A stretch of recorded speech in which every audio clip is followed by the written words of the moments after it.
আসসালামু আলাইকুম ফ্ৰেণ্ডছ, মই যে আপোনালোকৰ মাজত আৰু এটা ভিডিঅ' লৈ আহিছোঁ।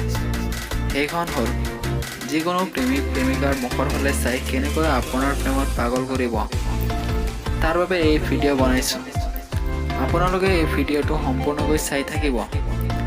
আৰু যদি চেনেলটো ছাবস্ক্ৰাইব কৰা নাই, প্লিজ চেনেলটো ছাবস্ক্ৰাইব কৰি ঘণ্টিটো বজাই ৰাখিব। এতিয়া বলক ভিডিঅ'টো আৰম্ভ কৰোঁ।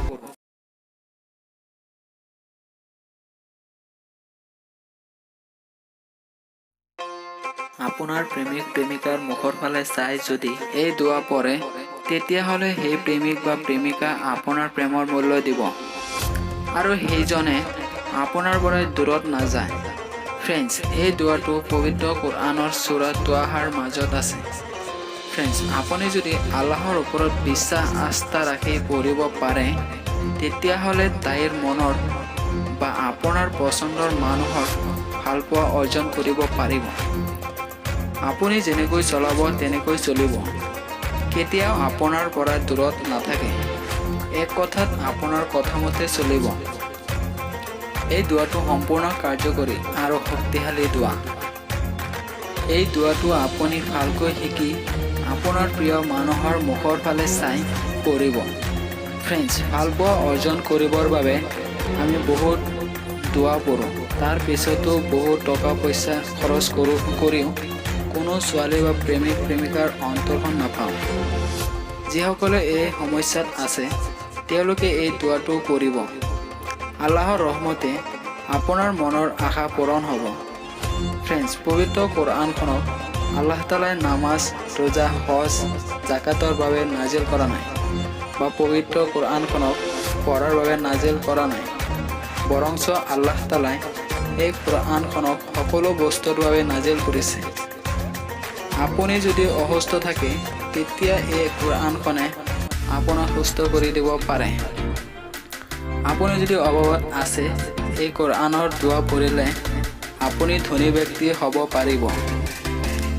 আপুনি অসহায় অৱস্থাত থাকিলে এই কোৰআনৰ দোৱা পঢ়ি ইয়াৰ পৰা বাচিব পাৰিব।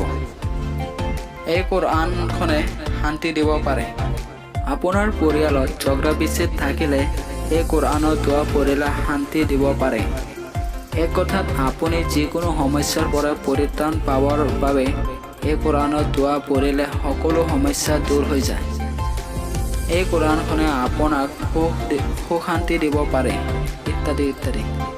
ফ্ৰেণ্ডছ, পবিত্ৰ কোৰআনখনত আল্লাহ তাআলাই 114খন সূৰাই দি ভাগ কৰিছে। 114খন সূৰাৰ মাজত অন্যতম সূৰা ত্বাহা। সূৰা ত্বাহাৰ 39 নং আয়াতত এই দোৱা আছে। এই দোৱাটো হ'ল ওয়ালকাইতু আলাইকা মুহাব্বাতাম মিন্নি। এই দোৱাটো যদি আপুনি সঠিক নিয়ম মানি পঢ়িব পাৰে, তেতিয়া আপুনি যাক বাধ্য কৰাব বা আপোনাৰ প্ৰেমত পেলাব, সেইজনে কেতিয়াও আপোনাৰ প্ৰেমৰ অপমূল্যায়ন নকৰে বা আপোনাক বাদ দি কেতিয়াও দূৰত নাযায়।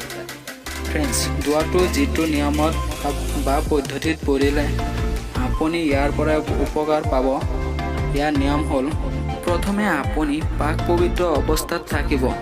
তাৰ পিছত যাক ভাল পাব তাইৰ সন্মুখত যাব, বা সেইজনে যদি আপোনাৰ কাষত আছে, বা সেইজনে যদি আপোনাৰ কাষত আহে, বা আপোনাৰ কাষত বহিব, বা আপোনাৰ কাষত থিয় হ'ব, তেতিয়া আপুনি দোৱাটো 3বাৰ পঢ়ি তাইৰ মুখৰ ফালে এবাৰ ফু দিব। ইনশাআল্লাহ এনেকৈ পঢ়িলে তেওঁৰ মনৰ মাজত আপোনাৰ প্ৰেমত পাগল হ'ব। এয়া আছিল আজিৰ ভিডিঅ'। এই ভিডিঅ'ৰ পৰা যদি আপুনি অলপ হ'লেও উপকৃত হৈছে, তেতিয়াহ'লে এটা লাইক কৰিব। আৰু যদি চেনেলটো ছাবস্ক্ৰাইব কৰা নাই, প্লিজ চেনেলটো ছাবস্ক্ৰাইব কৰিব আৰু আপোনাৰ বন্ধু বান্ধৱলৈ এই ভিডিঅ'টো শ্বেয়াৰ কৰিব, যাতে তেওঁলোকে উপকৃত হ'ব পাৰে। এই ভিডিঅ'টো যদি আপুনি 50তকৈ অধিক শ্বেয়াৰ কৰিব পাৰে, তেতিয়াহ'লে কাৰ্যকৰী হ'ব। আজিলৈ ইমানতে। খুদা হাফিজ।